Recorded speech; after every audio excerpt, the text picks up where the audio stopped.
She had exactly $11 in her pocket. That was it. $11. Rent was due in 3 days. Her car needed new tires. And she hadn't told a single soul just how close she was to losing everything. But that afternoon, in a small diner on the edge of town, she made a choice. A choice that most people would have called foolish. A choice that changed her life forever. This is the story of Sarah Mitchell, a waitress, a single mother, and the most quietly generous person you will ever hear about. Stay with me, because this story is going to hit you right in the heart. Before we go any further, if you are new here, welcome. Hit that subscribe button right now. We tell stories here that remind you what people are truly made of. Stories that are real. Stories that matter. And drop a comment below. Tell me, where in the world are you watching this from? I want to know. Are you watching from a small town? A big city? Another country? Tell me down below. Now let's get into the story. Sarah Mitchell was 34 years old. She lived in a small town called Grover Falls. It was one of those towns where everybody knows everybody, where the grocery store closes at 7, where the same families have lived for generations. Sarah had grown up there. She had dreamed of leaving once. When she was younger, she wanted to go to college. She wanted to study nursing. She wanted to build a big life somewhere far away. But life had other plans. At 19, she got pregnant. The father left before the baby was even born. And suddenly, the big dreams felt very far away. She moved back in with her mother. She took whatever job she could find. And eventually, she landed at a place called Patty's Diner. Just a simple little place. Red booths, old jukebox in the corner, coffee that was never quite hot enough. But it was steady work. And Sarah was good at it. She had a gift for people. She remembered names. She remembered orders. She remembered birthdays. Regular customers loved her. They would come in just to sit in her section, just to have her bring them their coffee and ask how their grandkids were doing. Sarah's daughter, Lily, was now 15. A smart girl. Quiet. Loved books. Wanted to be a doctor one day. Sarah lived for that girl. Everything she did was for Lily. Every early morning. Every sore foot at the end of a long shift. Every skipped meal when money was tight. It was all for Lily. But those days were getting harder. Prices were going up. The diner had cut some of her hours. And a medical bill had come in from a month ago that she had no idea how to pay. That particular morning, Sarah woke up and checked her purse. $11. She put 5 aside for Lily's lunch. That left her $6 for the entire day. She drove to work with the gas light on. She walked into the diner with a smile on her face. Because that was Sarah. She never let people see the hard parts. It was a Tuesday. Slow day. The lunch crowd had mostly come and gone. The diner was quiet. Just a few tables still occupied. Sarah was wiping down the counter when the door opened. An old man walked in. He moved slowly. He had a slight limp on his left side. He wore a plain button-up shirt. Old work pants. Clean but worn shoes. On his head was a cap. And on that cap were the words, Vietnam Veteran. He stood at the door for a moment, looking around like he wasn't sure he was welcome. Sarah noticed that. She noticed the way he hesitated. She put down her rag and walked over. "Sit anywhere you like," she said with a big smile. "Can I get you some coffee to start?" The old man looked at her. His eyes were tired, but kind. "That would be wonderful," he said. His name was Harold James. He was 78 years old. He sat down in a corner booth. The one by the window. The one where the afternoon light came in soft and warm. Sarah brought his coffee. She took his order. He wanted the soup of the day. A small bowl. And a piece of bread. That was it. Sarah wrote it down. She brought him his food. And then she did what she always did with the older folks. She checked on him. Not just the usual, "Is everything okay?" She actually talked to him. She asked him where he was from. She asked how his day was going. Harold was quiet at first. A little guarded. Like a man who wasn't used to people genuinely caring. But Sarah was patient. And slowly Harold opened up.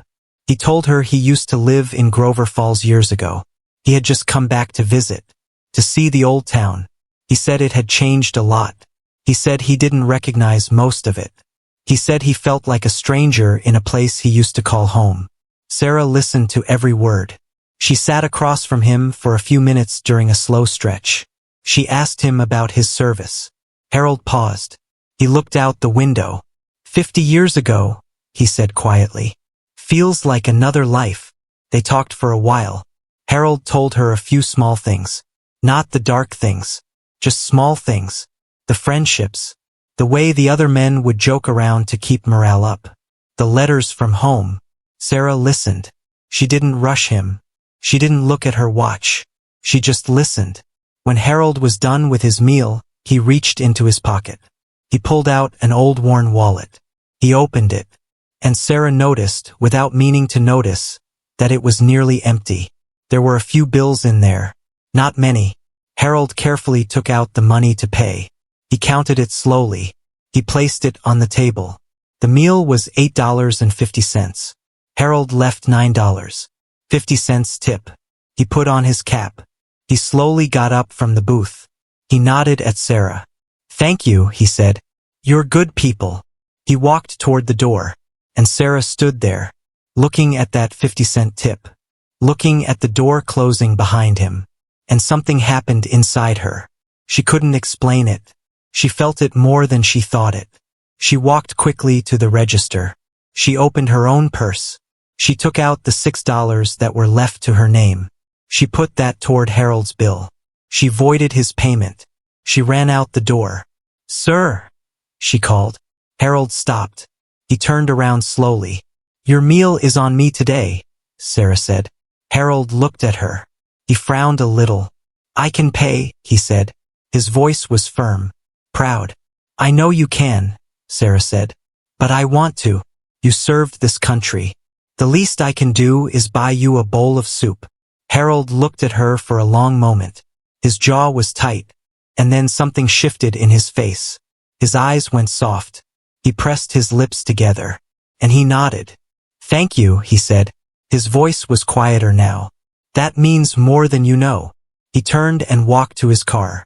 An old blue car. Slow and steady. Sarah watched him go. Then she walked back inside. She had $0 left. No gas money. No lunch money. Nothing. But she felt something she hadn't felt in a long time. She felt right. The next few days were hard. She borrowed a few dollars from a coworker for gas. She skipped lunch 2 days in a row. She told Lily they were having a simple week at home. Lily didn't ask questions. She was a smart girl. She understood more than she let on. A week passed. Then 2. Sarah had nearly forgotten about Harold. Not entirely. He crossed her mind sometimes. She hoped he was okay. She hoped someone somewhere was looking out for him. Then, on a Monday morning, 3 weeks after that Tuesday, something happened. Sarah was at work. It was still early. The breakfast rush was just starting. The door opened. A man walked in. He was in his 50s, dressed neatly, carrying a small briefcase. He looked around the diner. His eyes landed on Sarah. He walked straight toward her. Are you Sarah Mitchell? He asked. She wiped her hands on her apron. Yes, she said. I am. The man held out his hand. My name is David James, he said. Harold James was my uncle. Sarah felt something drop in her stomach. Was? She said. David nodded. He passed away 2 weeks ago, he said quietly. I'm very sorry to hear that, Sarah said. And she meant it. She genuinely meant it. She had only known Harold for 45 minutes. But she had liked him. David nodded again. He talked about you, he said. Sarah blinked. He talked about me? He did, David said. He called me that evening after he left here. He said a young waitress at a diner had paid for his meal. He said she sat with him and listened to him like he was worth listening to. He said she gave him back his $9 and told him his money was no good there. He said that was the kindest thing anyone had done for him in years. Sarah felt her throat tighten. She didn't say anything. Uncle Harold didn't have children, David continued. He outlived most of his friends. He was alone a lot. He had money, more than people knew, but he lived simply. He always lived simply. And in his will, David paused. He opened his briefcase. He took out an envelope. He changed his will 2 days after he came to this diner. He added a provision. He left something for you. Sarah stared at the envelope. For me. For you, David said. He said, and I am reading directly from the letter he left. The young woman at Patty's diner gave me her last dollar and her full attention. That is rarer than gold. I want her to have something that helps her and that little girl she mentioned. Sarah could not speak. Her eyes were filling up fast. David slid the envelope across the counter. Sarah picked it up. Her hands were trembling. She opened it. Inside was a letter and a check. She looked at the check. And then she looked again, because she couldn't believe what she was reading. $47,000. Sarah put her hand over her mouth. She made a sound that was somewhere between a laugh and a cry. Her coworker behind the counter looked over. You okay? She asked. Sarah couldn't answer. She just stood there, holding that check, with tears running down her face in the middle of the morning rush. David James stayed for a cup of coffee. He told Sarah more about Harold. Harold had served 2 tours in Vietnam. He had come home to a country that wasn't ready to welcome him. He had built a quiet life. He never married. He invested carefully over the years. He lived in a small house in a small town. He drove old cars. He wore old clothes. He had very few wants. But he had a generous heart. He had given money to a veterans charity every year for 40 years. He had quietly paid for college for 2 of his nephews. He had never made a big deal of any of it. He just did it. That was Harold, David said. He noticed the quiet good in people, and he rewarded it. He always said most people do their best kindness when no one is watching. He watched. Sarah pressed her hand over her heart. I didn't do it for anything, she said. I know, David said. That's exactly why he did it. Sarah used that money carefully, the way Harold would have wanted. She paid off the medical bill. She fixed her car. She paid 3 months of rent ahead. She put a large portion into a savings account for Lily's college. And she kept working at Patty's diner. She didn't leave. People asked her why. She always said the same thing. Because this is where I met Harold. And this is where I want to be. She became known in the diner for something. If a veteran came in, any veteran, Sarah paid for the meal herself. Every single time. She never made a big announcement. She never posted about it online. She just did it. Quietly. The way Harold would have done it. Lily Mitchell went on to study medicine. She got into a good university. She worked hard. She became a doctor. And on the day she graduated, she called her mother. Mom, she said. I want you to know something. I know why I'm here. I know what you did. I know the years you skipped lunch so I could eat. I know the shifts you worked when you were sick. I know about the $11. Mrs. Patty told me. She told me you had $6 left the day you paid for that man's meal. Sarah was quiet for a moment. It was the right thing to do, she said. I know, Lily said. And I'm going to spend the rest of my life trying to do right things like that too. Now, I want you to think about something for a moment. Sarah did not pay for that meal because she thought something would come back to her. She had nothing. $6. A gas light. 3 days until rent. She paid because it felt right. She paid because an old man who had given so much sat across from her with an almost empty wallet and proud eyes. And she could not walk past that. She just could not. That is the thing about real kindness. It doesn't calculate. It doesn't wait for a good day. It doesn't say, when I have more, I'll give more. Real kindness shows up when it costs something. Harold James understood that.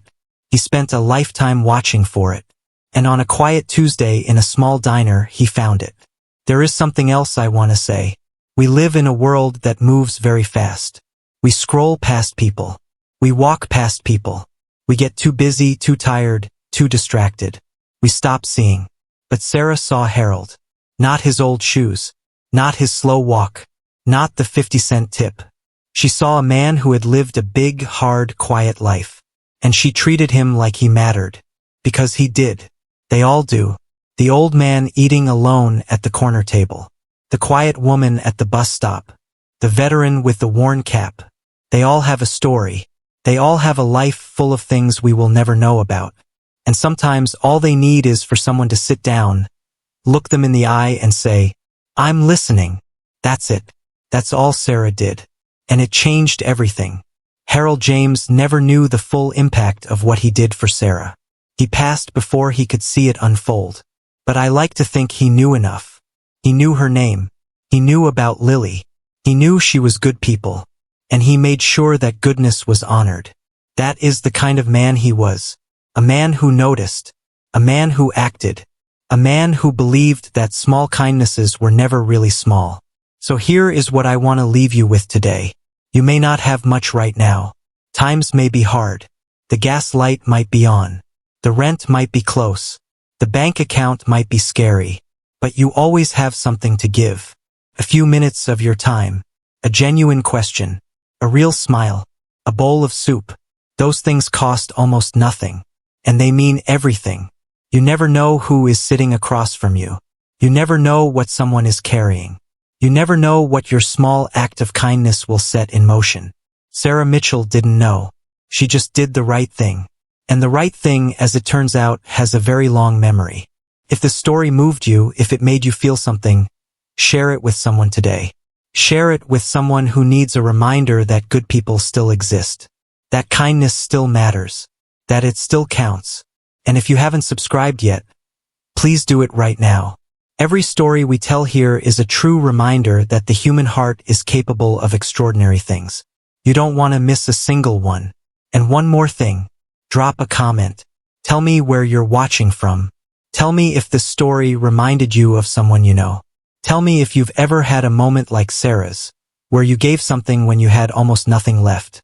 I read every single comment. Every one. This community is something special. And you, sitting wherever you are right now, you are part of it. Thank you for watching. Take care of yourselves. And take care of each other. Because that, in the end, is everything.